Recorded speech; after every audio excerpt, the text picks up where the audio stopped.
So, the way they get revenge is to try and destroy my album. I own half of Sony's publishing and I'm leaving them, and they're very angry at me because of it, but I just did good business, you know. Tell him! Tell him, Michael! Yo, that DJ is all of us, bro. When he was going in on Tommy Mottola, like, yo, Michael, talk to him. Yo. Tell him! Tell him, Michael! Tell him, Michael!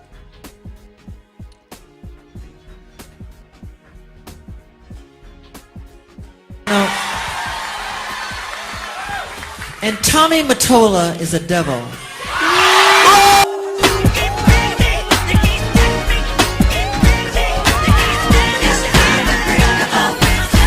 God damn, what kind of mix is that? The Invincible album is a tragedy for multiple reasons. The first one being that it was the final album that we would ever get from Michael Jackson, and that due to ongoing conflicts with Sony Records, specifically former CEO and chairman Tommy Mottola, at the time, it would go on to probably be Michael's least successful album in his adult career. Michael Jackson had big plans for this album, but we'll get more into that later in the video. I feel like a lot of Moonwalkers, MJ stans, MJ fam, whatever you may identify as, sleep on this album a lot. Love that fit, by the way. Go ahead, my bad. We do sleep on this album, though. I ain't gonna lie. I slept on this album for a long time, and I ain't gonna hold you. Refer to it in modern terms as his flop era. But his flop era still managed to go double platinum by the following year of its release, and has sold over 8 million copies when your fave can't even get 1 million. But that's none of my business. So anyway, today we're going to be taking a deep dive into why the Which, by the way, this would have been year 32, roughly. This would have been year 32 of him releasing music. So also that as well. Still went double platinum within a year and sold like 8 million. Off an album that damn near didn't tour it. It was crushed by its own label. So. Invincible album, quote unquote, flopped, and why there was so much tension between Michael Jackson and Sony Records. So grab yourself a snack, maybe a nice hot piping cup of tea, because we're definitely going to be spilling some today, and enjoy the video.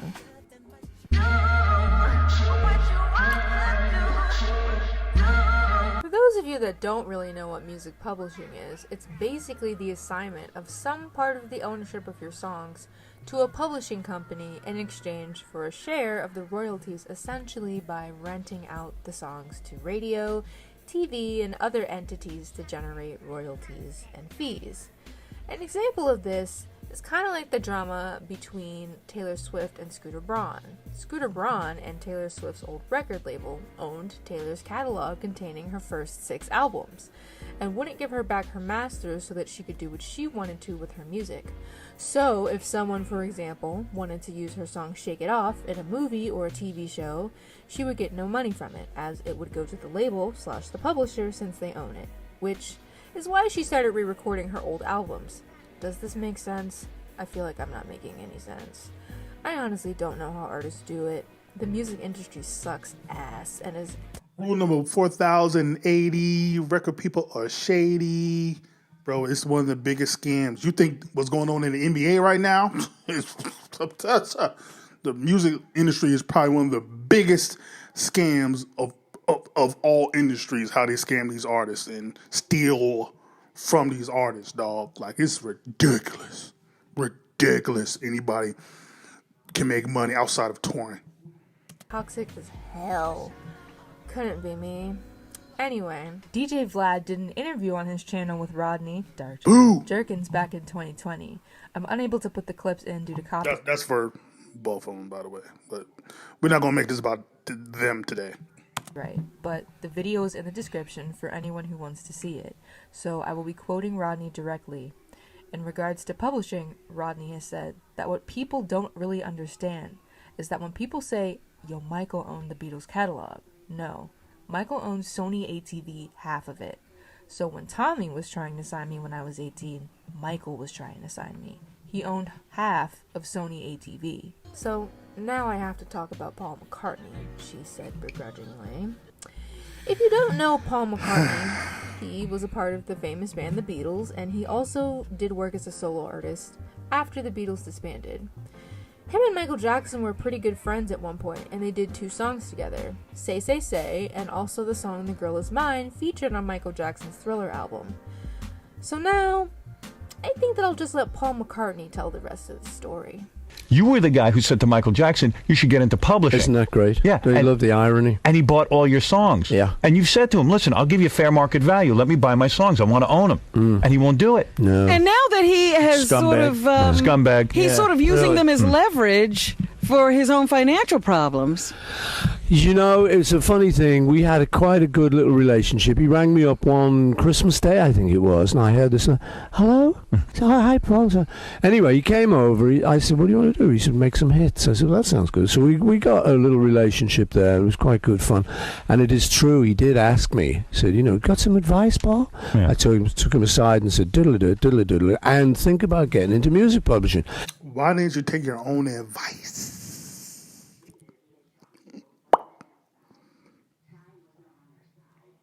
And I thought he was joking. He said, oh, I'm going to get yours. Well, I went, oh, he slapped Sure him you on are. the back. Right. Good one. I thought that was a joke. And then I just got rung up and said, he's got yours. I just think it's funny how he told Michael Jackson verbatim, get into the music publishing business. Literally. You can make good money. Did he not? I took him aside and said, diddle-a-diddle, and think about getting into music publishing. And I thought he was joking. He said, oh, I'm going to get yours. Well, I went, oh, he slapped Sure him you on are. the back. Right. Good one. I thought that was a joke. And then I just got rung up and said, he's got yours. And I thought, hey, you know what is weird? I don't mind that because he had all the cash and he was selling it and he bought it. What I don't like is that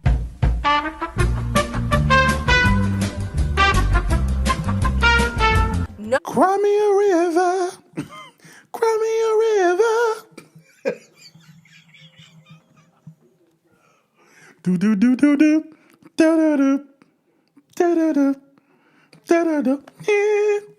Knowing the Beatles catalog was available for purchase, and Michael Jackson was literally like, I'm buying your music, lol, and you just laughed and patted him on the back, and now you want to be salty? And now you want to be salty? Wait. And now? You want to be starting something. You got to be starting something. Okay, I'll see myself out. This interview is from If you would have stayed on beat, I would have had you. I would have been back up, bro. 2001, by the way. So it's like Paul really still has this much resentment towards Michael Jackson. I think recently he might have came out and said something, apologizing to Michael or for the situation or how he acted or something. But it's like, this happened in the 80s, and the fact that you were still talking about it in 2001, I can't. Okay, anyway, Michael Jackson had also tried on several occasions throughout the 80s to call Paul and discuss things, but he got tired, being booked and busy and all that. What can I say? But if you want more details specifically on Michael Jackson and Paul McCartney's beef, there's a video by The Detail that I'll leave in the description. I'm saying all of this to say that this is when Michael Jackson got into the music publishing business. Throughout the 80s, he bought more catalogs, starting out with songs that meant something to him and advancing it to what seems like whatever he could get his hands on.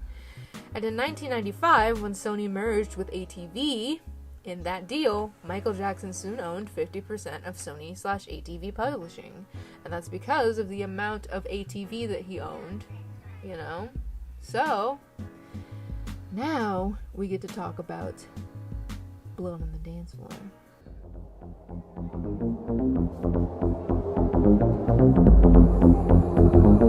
Truth be told, Michael Jackson's career was unfortunately on the decline towards the end of the 90s.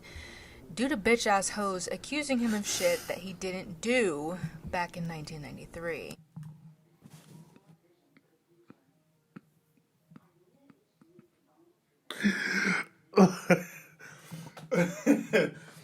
It's like I don't know why. Like I thought she was gonna censor herself. Like no, these are bitch assholes, bro. Like what do you want to do? Yeah, bitch ass niggas.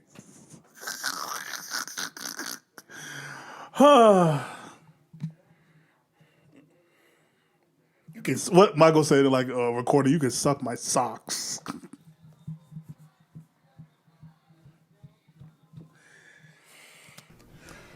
Don't get me started. It really tarnished his image, especially in the United States. Plus, with the history tour winding down, ending in October of 1997, his very first son, Michael Jackson Jr., aka Prince, being born in February of that year, and being married to Debbie Rowe. Yikes, he had his hands full. Blood on the Dance Floor came out in May of 1997, after Sony had asked Michael to create an album to revive commercial interest in him as an artist. Originally, he wanted to potentially create a maxi single or an EP containing the 5 new songs, Blood on the Dance Floor, Ghosts, Morphine, Is It Scary, and Superfly Sister. And honestly, bitch, that would have been a way better idea than just releasing an album with 5 new songs and then a bunch of remixes. I mean, no hate, but I personally didn't like any of the remixes on Blood on the Dance Floor. The only remix I kind of like is the Too Bad remix. Better than me because I haven't still heard it yet. So I've only heard Blood on the Dance Floor and like I think Is It Scary and Ghost is on. No. Yeah, Is It Scary and Ghost is on there. But yeah, I haven't heard anything else. We got to do that. I'm gonna pencil that in. We got to do a reaction to Blood on the Dance Floor. I still haven't heard it. Yeah. I like the Blood on the Dance Floor Refugee Camp remix, but that's not even on Blood on the Dance Floor. Oh, Refugee Camp got a remix. They don't miss. Oh, we got to listen to that. Hold on. Wait a minute. To my knowledge, that was just something they would play on MTV because for some reason, whenever Michael Jackson's videos would come on, they play Blood on the Dance Floor, but they never play the original version. They always play the Refugee Camp remix. I really don't understand that. Anyway, Sony thought that Michael Jackson releasing an EP would come off as too dated and unconventional, which led them to the idea of creating an album of remixed songs, and of course Michael negotiated to be able to put those 5 new songs on the album. A little bit of tea that I found on the mjjcommunity.com website. It might be wrong, please don't quote me. In 1998, Michael Jackson did an interview, and in it he said that he did not like the remixes of Blood on the Dance Floor as he did not like other producers tampering with his work. You know, the perfectionist in him. He wanted to wait longer to put out a brand new album, but Sony wanted BOTDF out so that he could perform the single and tour and maybe help the sales of the record. But you know how Michael felt about touring, don't you? Can we just do it again without the negative saying that you don't like the tour? Just 'cause I don't like it though. I know, but I go through what hell. Is it setting up though? I don't understand. I go through hell touring. Love his hair here. I'll make it positive. Yeah, it's just. For you know the truth. Yeah. Okay. And action, Michael. I love to tour. I love how everybody started You guys. bagging up, bro. Why you all start laughing? I'm ready to get into Love that jacket too. Anyway, he was just told love that everything. kids love remixes, so it would do well. I mean, I'm 24, but honestly, I don't care for remixes. 95% of the time, I just really don't, but I digress.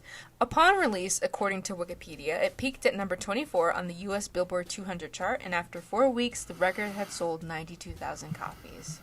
Today, though, it sold over 6 million copies and is currently the best-selling remix album of all time. That's my baby! But anyway, I think Michael had a problem with the remixes on the BOTDF album, specifically because he might not have been as involved in the process as he was with the remixes on Thriller 25, because there are clips out there with Michael Jackson literally sitting in the studio with will.i.am and just being more involved in the process, plus remixes like Billie Jean 2008 weren't really super deviated from the original because Kanye West only added a little something something, but pretty much left the overall song alone. Just the simple fact that Michael didn't want to release a remix album literally is just classic Sony, deviating from what the artist wants. But little did Michael know, shit was just gonna hit the fan years later. Production on Invincible started in October of 1997, although the album didn't come out until October 2001, and production wasn't even finished until weeks before its release. Now let's talk Invincible. Top to bottom, bottom to top. I don't know why that made me laugh. Go ahead. My bad. I'm in the mood today. I'm in the mood. As I said before, production on Invincible started in October of 1997 and did not end until 8 weeks before its release on October 30th, 2001. This project would go on to be Michael's most extensive and expensive, costing $30 million, making it the most expensive album ever made, still to this day. Look at my baby go!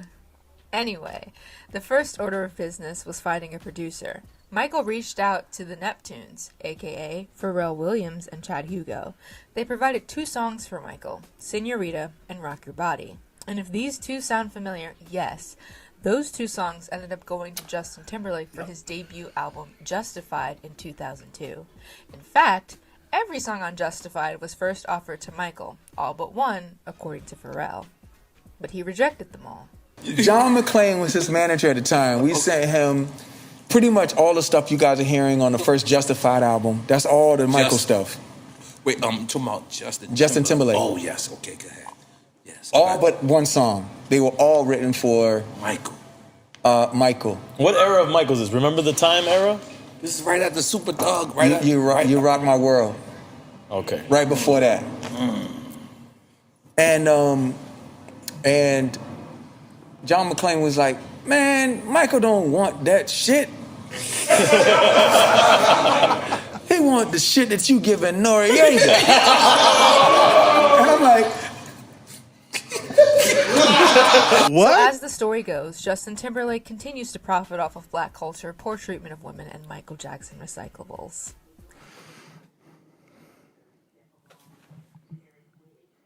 I want to make sure nobody had nothing to say. That's what I thought. Okay, go ahead. Speaking facts. Thank you for coming to my TED Talk. Anyway, the album had a number of reputable producers, including Babyface, Dr. Freeze, R. Kelly, and Teddy Riley. But Michael ended up going with Rodney, Darkchild, Jerkins for the majority of the album. He was this guy who went around Hollywood and around the industry saying his dream is to work with me, to everybody. I was at Carol Bear Sager's house, who's this great songwriter, won several Academy Awards for her songwriting. And she said, there's a guy you should work with. His name is Rodney Jerkins. He's been crying to me, begging to meet you. I mean, why don't you pick up the phone and you say hi to him? And he came over that day and he said, please, my dream is to work with you. He said, just give me 2 weeks and I'll see what I can come up with. And we ended up working together. In regards to meeting Michael for the first time, Rodney says, my first session with Michael Jackson was at Carol Bayer Sager's house writing session, and I was super, super duper intimidated. And that's not me at all. Like, my personality is complete confidence, always in control of the session. And I was just like, yo, this is Michael Jackson. This is different. This is what you work for to get here. And you could tell he was feeling me out to see where my skills lie. So I hop on the piano, singing melodies. Our session was probably like 2 to 3 hours. We talked a lot. And he was like, I want you to stay working on my project that we just started. We're just getting started. And he said, what do you need? I need my team out here in LA, a studio, and I need a house. He said, done. All I know is when we were in LA, we were locked in, and it was amazing. Rodney pretty much produced all the hits on the album. Unbreakable, Heartbreaker, Invincible, You Rock My World, Threatened, and Privacy. Honestly, every song he touched on this album was gold. I'm just gonna say it. Don't come for me. Threaten has entered the chat.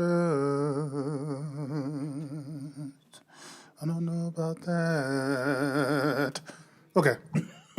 Michael even at one point talked to Rodney about publishing and wanted to acquire his publishing rights, but decided against it. In regards to Michael Jackson wanting to talk about acquiring the publishing for the Invincible album, Rodney says, "So, he definitely talked to me about it.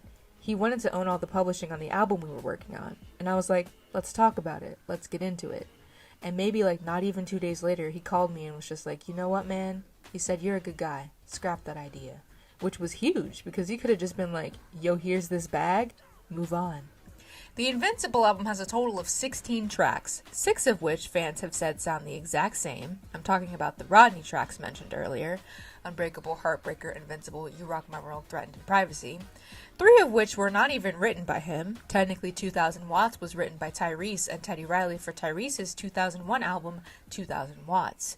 But Michael loved it so much that Tyrese let him have it. Cry was written by R. Kelly, she said begrudgingly, and Butterflies was written by Marcia Ambrosius of the group Floetry. And out of the 16, only 2 of them were fully produced and written by Michael on his own, Speechless and The Lost Children. Also, fun fact, the song You Are My Life was originally called You Are My World, and Michael decided to replace the word world with life, and that's how he became a co-writer on that song. By saying all this, I know it kind of sounds like Michael wasn't very involved with this album, but rest assured, he was fully involved with this album as much as he could be, despite what was going on behind the scenes. What people have to realize is Michael Jackson was a perfectionist, and I feel like a lot of people seem to forget that, or think it's like a funny haha type Virgo thing, but Michael was literally a perfectionist and was never fully satisfied with anything, and tried to get everything as close to as perfect as humanly possible. The album was originally supposed to only have about 10 to 12 songs, but Michael wanted to keep adding songs that he loved. There were quite a few unreleased demos for this album, and have since either been leaked or put on posthumous projects. Michael had huge plans for this album, if it wasn't for all the shit he was going through with Sony and Tommy Mottola during that. I still think people all over the world. There's another joint that should have been on here that I would have replaced with 2000 Watts and Threaten. But definitely People All Over the World should have been the anthem for this album. The only thing that this album is missing is an anthem. I know Cry is supposed to be that, but it's like, Time. In regards to the Invincible album being halted on Sony's end, Rodney says, so if Michael would have had his fair shake, they went on to not promote, but Michael had a vision. I was part of it. I remember him saying, we're going to come out with this first. We're going to shoot a short film for Threaten. We're going to shoot a short film for Unbreakable. And I'm going to have Biggie in the video in a hologram type form. He had all this vision. This album would have been monumental. Rodney Jerkins himself even said that this album could have done an easy 25 million copies sold as opposed to 6 million. But think about it. 6 million copies. Barely any promo. No tour. And only 1 short film. And I hate to say it. No, actually, I love to say it. But your fave could never, dude. No one does or will ever do it like Michael Jackson. And you can say what you want, that he's problematic or that he's this and he's that, but you can't deny the impact, the contributions, fuck it, the whole ass blueprint he has set for the music and entertainment industry. And for the record, bitch, y'all ever notice how Michael Jackson was not problematic? People were problematic towards Michael Jackson. He did not bother people. He did not talk shit about other artists in the press. And Lord knows that he easily could have done it, especially to someone like Eminem, who literally depicted him in such an awful way. Rest assured, though, MJ ended up buying his publishing. The most awful thing that Michael Jackson has probably said about someone was literally Tommy Mottola when he called him a devil, which I know you all have been waiting for me to get into this, and I will. I just go off on these tangents because I genuinely love this man. Michael, through his music and everlasting spirit and love, has provided me with a friend at times I felt like I had no one. He means so much to me, and I'm just happy to be sitting here making this video, regardless of if it gets any kind of views, because I just love him so much, and I just love talking about him. But let's get back to business. I think a lot of us had the same testimony, bruh. In dark times, he was a shining light, sonically, through dark spaces or times where we needed to be lifted up or just we felt like we were voiceless. We didn't have an outlet to get out our thoughts or our emotions or our mood. He was that. He filled that gap. You know what I mean? So yeah, I think we all are interconnected that way, for sure. Like, I can easily talk about him 24/7. Like, I can literally talk about nothing else except Michael Joseph Jackson, and I could easily do that. So yeah, facts. The last thing I want to talk about before I get into the stuff about Sony is the album cover. I've honestly seen a lot of people on Twitter bashing this album cover, saying it was basic and that he could have done better, but when you truly think about it, I feel like the most elaborate cover art Michael has had out of all of his solo albums is the Dangerous album. Other than that, the concepts were pretty basic for all of his other albums, but this is not a diss, darling. For Michael didn't need elaborate cover art to entice people to buy. His name was enough for people to buy his records, and his album covers still go down as some of the most iconic and recognizable, and that's on period. I mean, basic in the sense that it's literally just a picture of him with the title of the album, whereas the Dangerous album kind of has all of that whimsical type of imagery, and even continues that on the vinyl version of the album, with the sleeves because he includes the lyrics, and the lyrics are in these whimsical shapes and everything. But anyway, originally, the Invincible album cover art was inspired by Albert Watson's 1992 photograph, The Golden Boy, as shown here.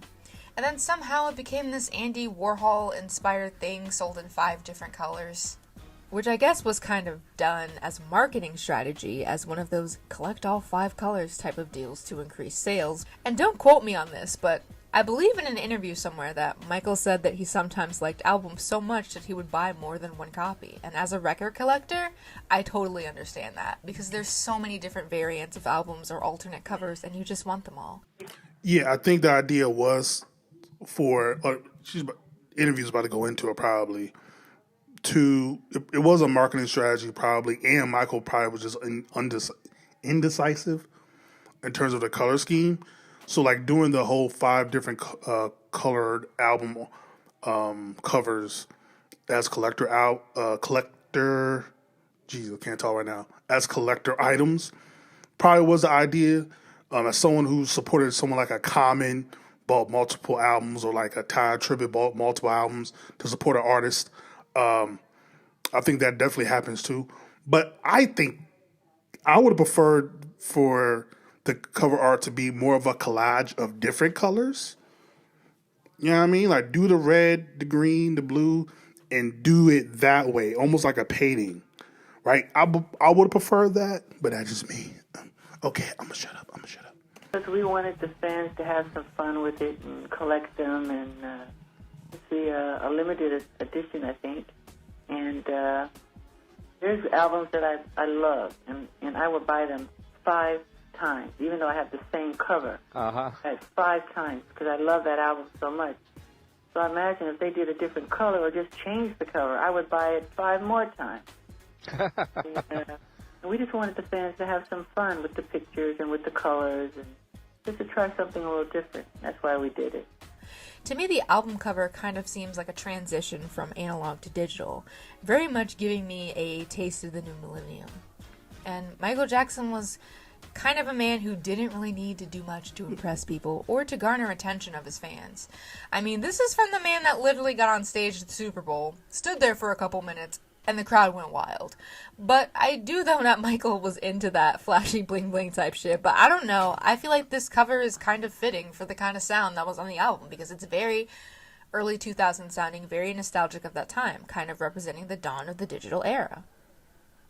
And it's been, the record companies really, really do conspire against their artists. They steal, they cheat, they do whatever they can, especially the black artists.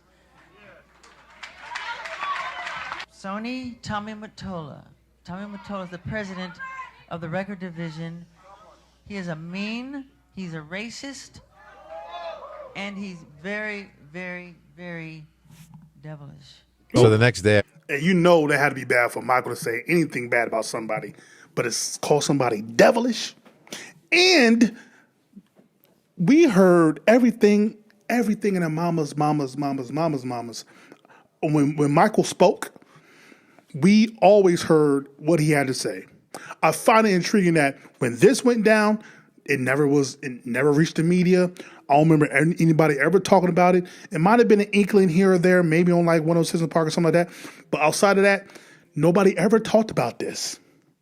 Talked about my man's being in a hyperbolic chamber or whatever, because you thought he was like an alien or something. Didn't want to talk about this though. Found that to be intriguing. That's the media though. I wake up and I see my picture in the paper with devil horns on the front page, right? Yeah. So I'm going like, okay. You know? So just for the record, you don't worship the devil. Or No. No, he said he was devilish. He didn't say he worshiped the devil. He said he was the devil. My bad. Sway doing his job. My bad. I love Sway. How Sway?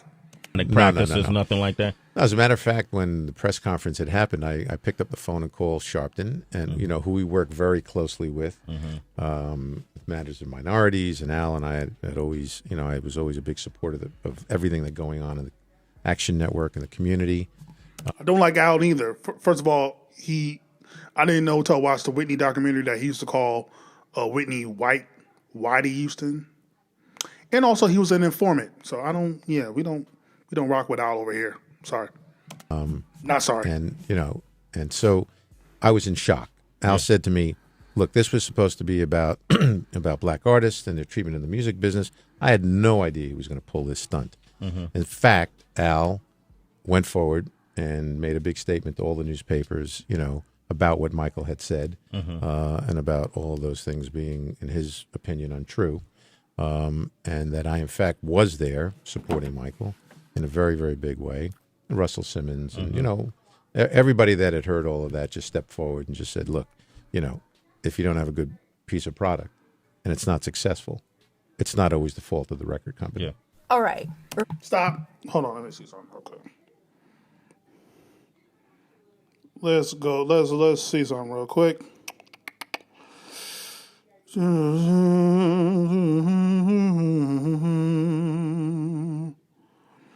So Jackson blasts music industry for racism. R. Sharpton was... What more can I give? I forgot about that song. I'm iffy on that song. But anyway, actually, never mind. I'm not going to go into that. It mentioned it in the article. I probably should put it up here, but I got a situation going on. I can't read it.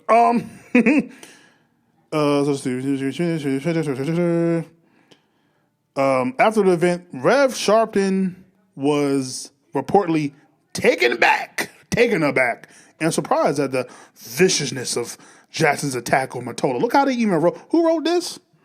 ABC News. Okay, ABC News. Okay, so look how they done said, the media done said everything other than son about Michael. But now that Michael fights back, now it's attack. Okay, cool. Yeah. So it said, he was quoted in today's New York Post, okay, saying, I have known Tommy for 15 or 20 years and never once have I known him to say or do anything like that would be considered racist. Sharpton went on to say that the Sony honcho has always been supportive of the black music industry, and he was the first record executive to step up and offer to help us with respect to corporate accountability when it comes to black music issues.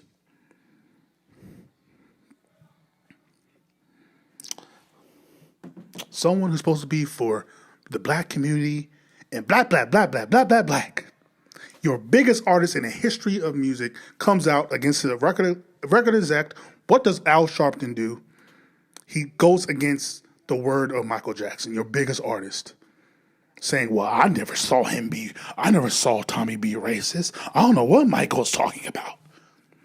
Informant.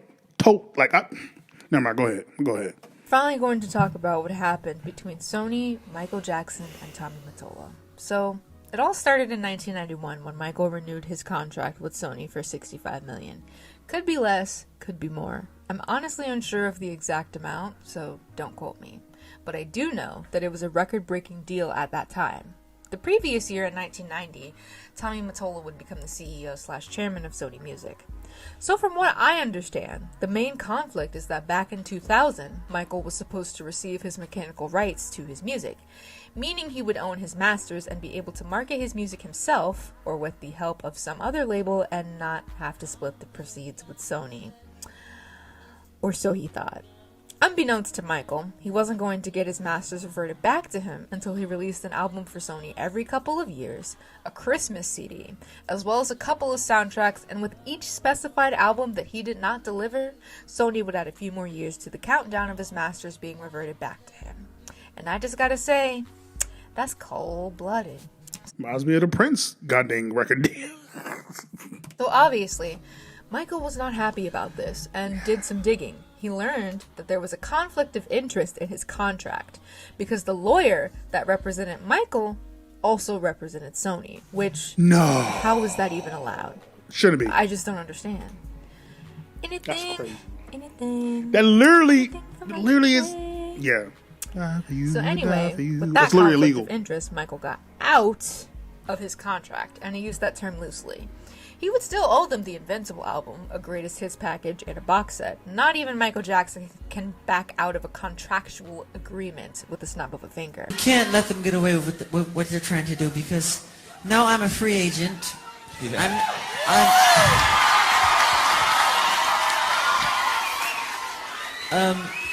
I just owe Sony one more album. It's just a box set, really. It's with 2 new songs, which I've written ages ago. Because every album that I record, I write, like, literally, I'm telling you the truth, I write at least 120 songs every album I do. So I can do the box set and just give them any 2 songs. So I'm leaving Sony a free agent.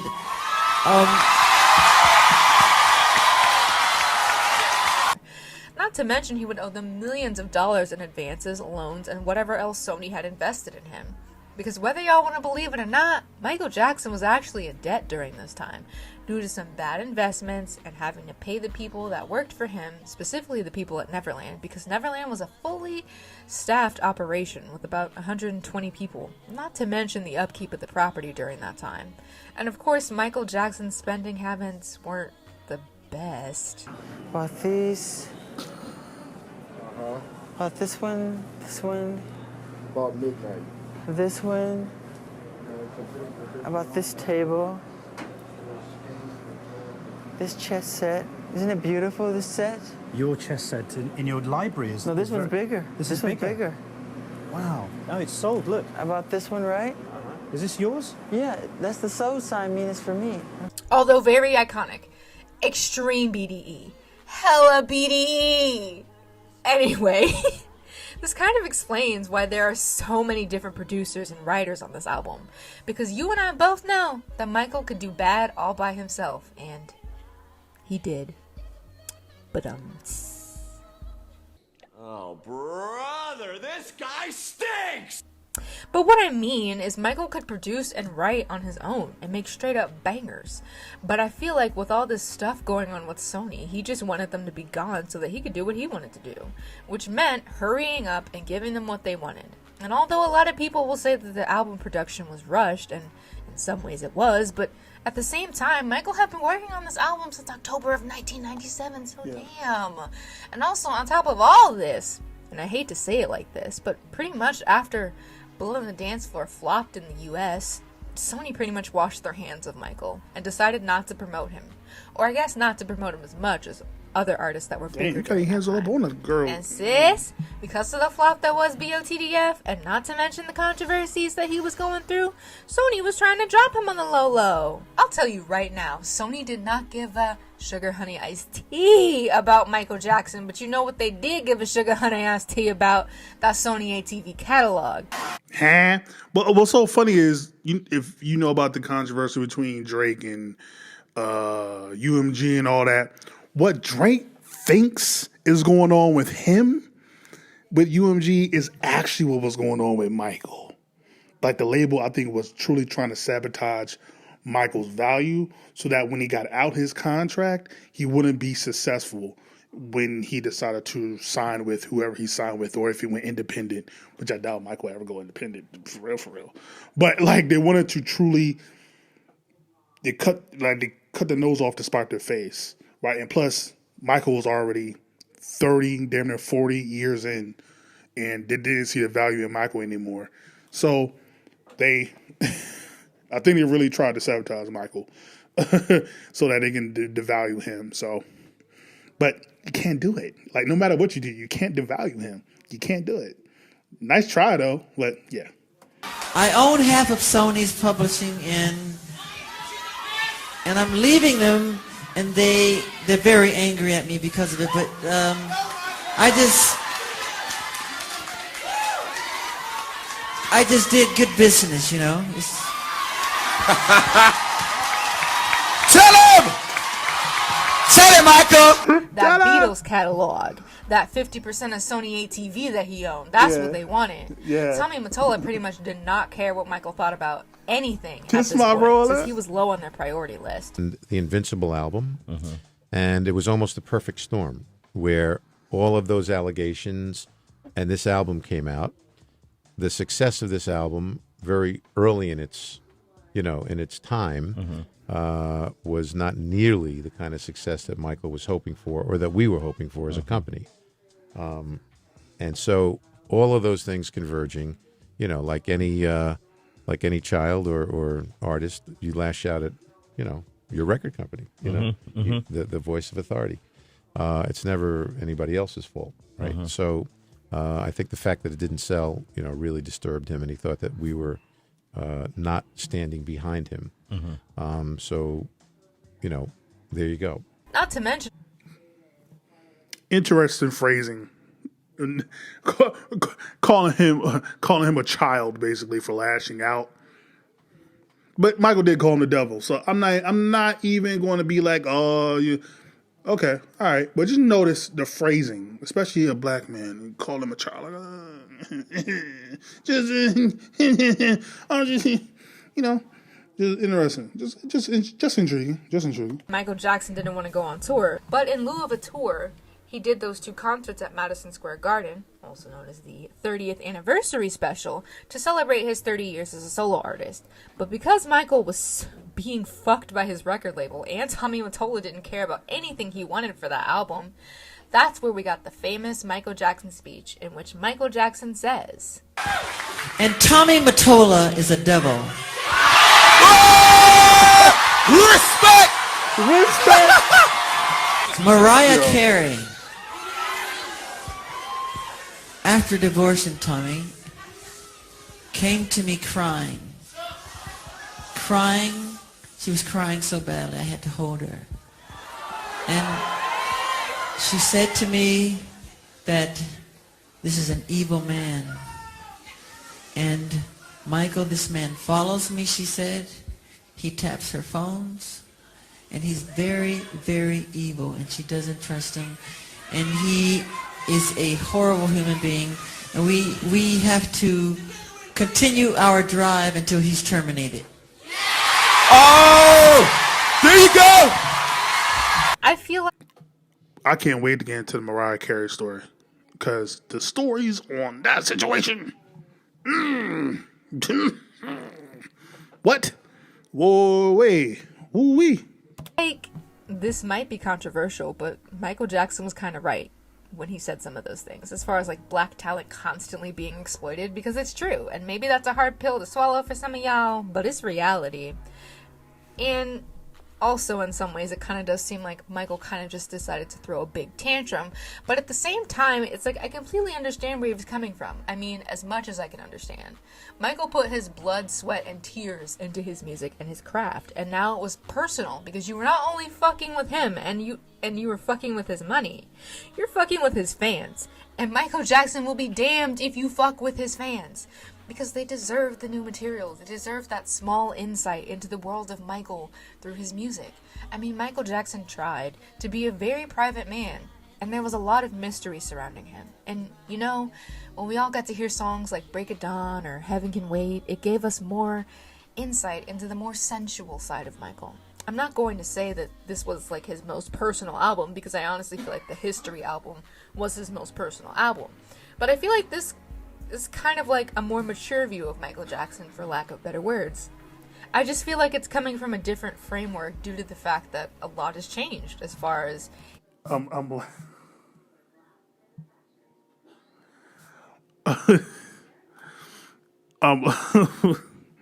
sorry, I just keep hearing the Tommy's the devil. Raw respect. I'm sorry, I just keep hearing that in the back of my mind. I'm sorry. I'm so sorry. All right, go ahead. He's a family man now, he's raising children, he's getting older, and it gives us an insight into kind of how isolating it can be at the level of fame he was, and I don't know, I'm just rambling. So now that we've discussed the album, let's talk about the release.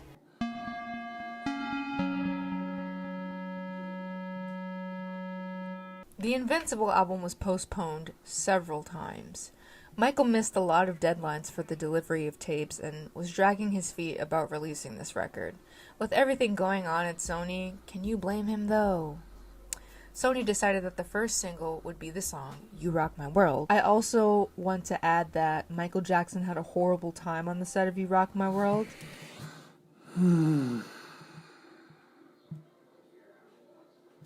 Yeah. This picture has been floating around the MJ fandom for years, in which Michael says, and I quote, "In the short film, You Rock My World, they wanted to darken his skin and remold his nose a little. Shortly after hearing this, Michael locked himself in the bathroom and began to break everything. Frank Cascio came in to find Michael sitting on the floor.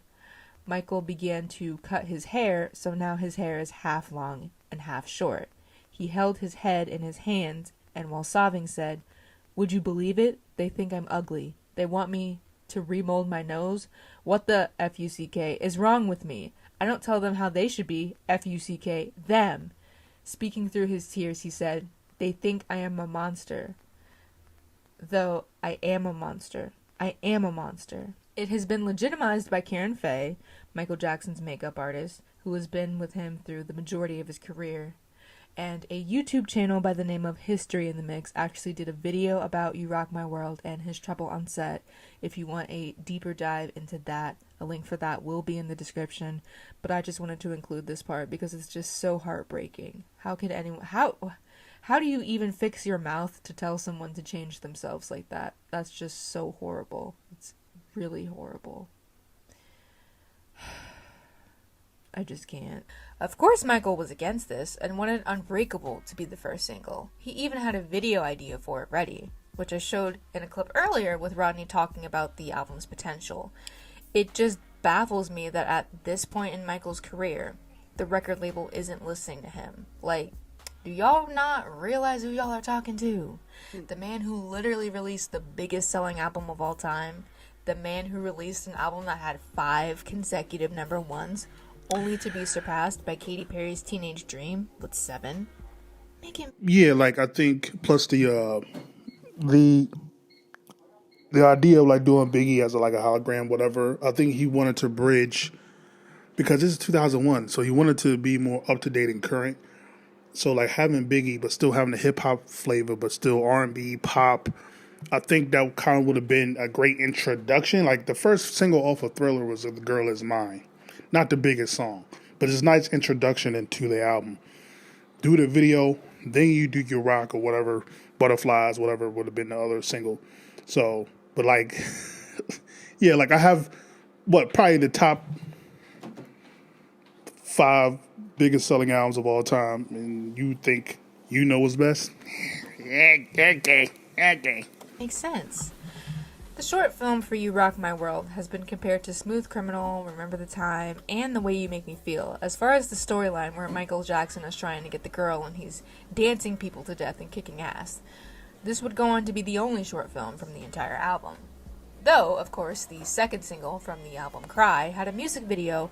Michael was so angry at Sony for the budget they allotted for the video that he didn't even appear in it. And the last single from the album would be the song Butterflies. It received a lot of radio play, and it could have been a big hit record, but again, Michael and Sony battled over the music video, and the production for it was canceled, and the commercial release was canceled as well.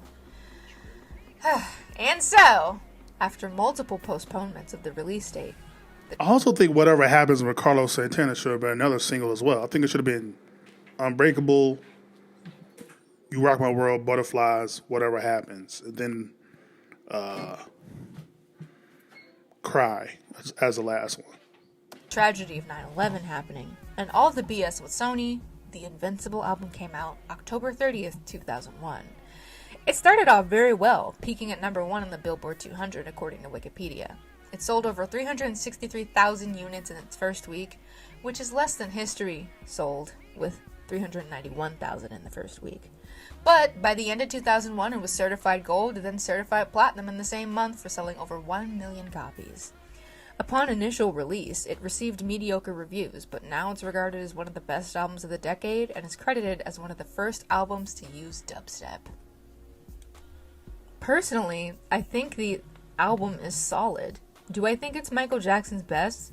No, but it didn't deserve and doesn't deserve the amount of trash it gets. In some ways, it kind of reminds me of like the debate of Queen's album Hot Space, which is regarded as their quote worst album due to the fact that it sounds more pop rather than their usual sound.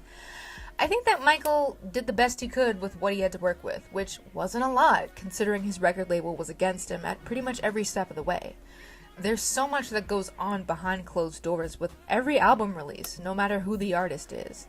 In some ways, I could compare this situation to Zayn Malik, with his second album, Icarus Falls. And even his latest album, Nobody's Listening. I feel like a lot of people didn't even know he had 2 other albums after Mind of Mine, because his label barely promoted, if they even promoted Icarus Falls at all. So much good work goes unseen due to disputes with record labels, and it's very sad, because as an artist or as a creative type in general, more than anything, you just want to be able to put yourself out there in the way that you want to do it, because everyone is money hungry. It doesn't always go that way. Michael Jackson would constantly talk about how he felt that people were after him or people wanted to kill him because of his success. He broke so many barriers and so many record sales, and that's when the public started to turn against him, to call him a freak, to call him a homosexual, or say that he bleached his skin. They did everything to turn the public against him, and it honestly does seem like a big conspiracy. Even everything surrounding his death, that seems like a huge conspiracy, one that I can't even begin to get into right now. For some reason, it just feels like nobody wanted Michael Jackson to succeed. Nobody wanted to see him thrive. You can say it's because everyone wants to see successful people fail, or maybe it's because nobody wants to see a black man succeed. And that's tea. People are so quick to say so-and-so is the next Michael Jackson or King of Pop, but nobody even treated actual Michael Jackson correctly. But you're so ready and willing to hand over his legacy like it's just a title to a new used car? I feel like this is the most that people have actually started to respect Michael Jackson and his contributions to music and his impact in a long time, but there's still such a long way to go because everyone just wants to tear him down and replace him like he's yesterday's news. And you can't replace someone like Michael Jackson. There will never be another Michael Jackson on this earth in this lifetime to achieve what Michael Jackson achieved and what he did in a period where there were no iTunes sales or streaming services, back when you had to go buy the album, back when you had to be at home to watch the music video on TV, or else you were going to have to wait until it came back on again, when they didn't even play black artists on popular music video channels. So please, for the love of God, put some respect on Michael Jackson's name. Thank you. To kind of... That's so hilarious. You said, talk about the next Michael Jackson. Michael, they didn't even allow Michael Jackson to be the next Michael Jackson. That's a fact. Like, it's like, are you, like, is something wrong with your brain? Like, I understand the idea of, because let's be honest, every generation wants to feel like it's watching the greatest thing ever. No generation wants to feel like it's watching something lesser than. So they want to make Usher the next one, or Beyonce the next one, or Chris Brown the next one. Same thing with basketball. They want to make who's the next Dr. J, Michael Jordan comes along. Then after Michael Jordan, they said Kobe's the next one. Then LeBron's the next one. Then now Wemby's the next. That's what they do. That's what every generation does. It wants to kind of dim the light of the previous generation to prop up the current one. But it's like, bro, you can't. When you have people that you're trying to compare him to say, no, I'm nowhere near this dude. Like, Chris Brown, like, no. Beyonce, like, no, I'm nowhere near no Michael Jackson. It's like, come on, what we doing, bro? It's just, everybody wants to move on to the next thing to say, oh, this is the Michael Jackson. This is the new Michael. Like, new Michael Jackson.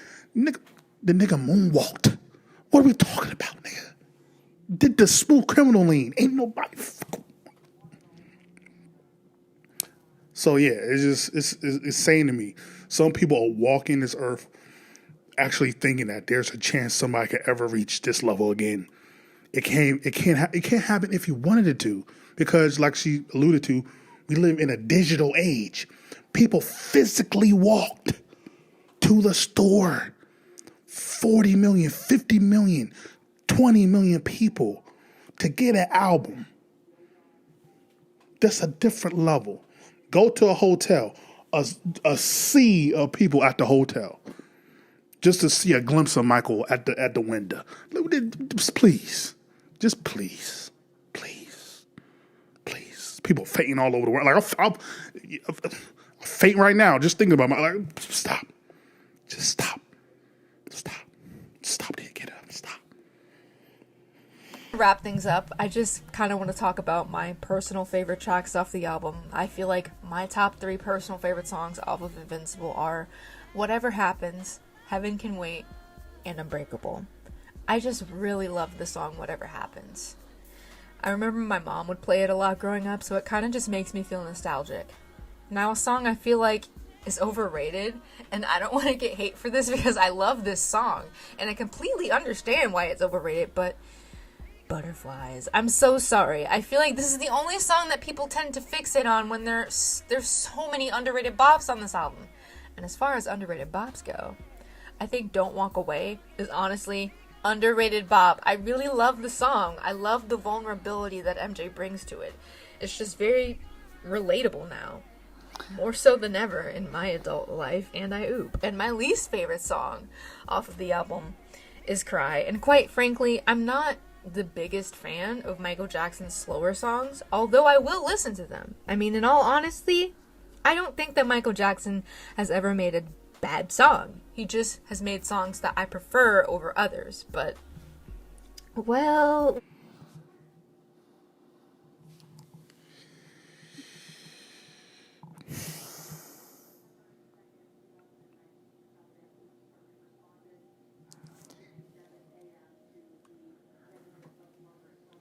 You know what? No, I'm gonna let it go. I'm not even. Michael has not made a bad song compared to other artists. Michael has made some questionable songs compared to Michael Jackson.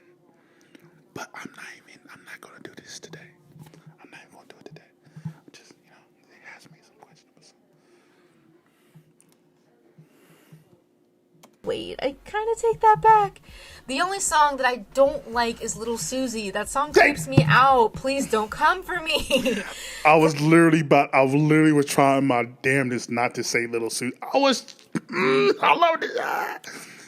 trying my damnedest not to say Little Susie. I was really trying. Like, you can see on my face. Like, I was really trying to do. Please don't come for me for saying that. It's all love. L-O-V-E. Come on. And a song that I would have loved to have seen a music video for, definitely Unbreakable.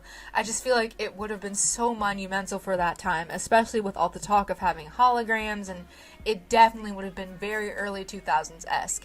And I think it would have further cemented Michael Jackson's legacy as the pioneer of the short film / music video.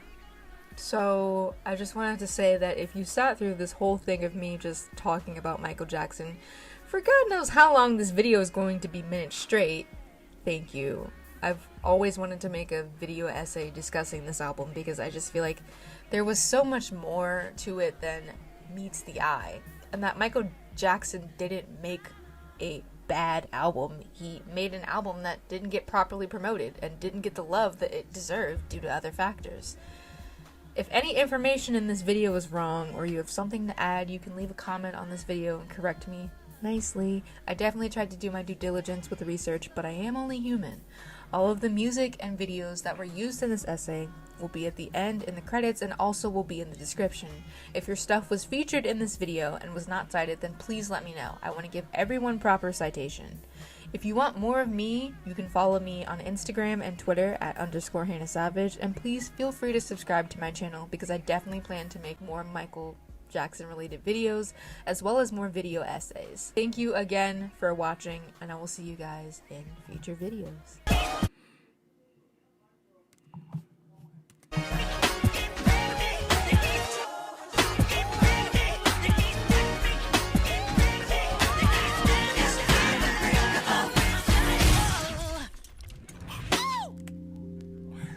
Once again, shout out to Hannah Savage doing the impeccable job. I'm just looking at someone who edits videos, as someone who edits all his own videos, bruh, bruh. But yeah, boy, do we have! Like I said, I can't wait to talk about Tommy. In regards to the Mariah Carey story. We just hit the it's a little appetizer for what we finna talk about. But yeah, I think it's really a shame. I do. Okay, there's no secret on my channel. I do feel like Invincible is his least best album, not his worst, his least best. No side, because it's still Michael Jackson. It's still his worst, least best album is better than people's best album. But like, comment, subscribe, show the things are the things. Ain't gotta go home, do gotta get to step in peace. Did you tell me this was over? There ain't no use talking it over. Yeah. Or can you try to tell me sooner? Or can you tell me it was over?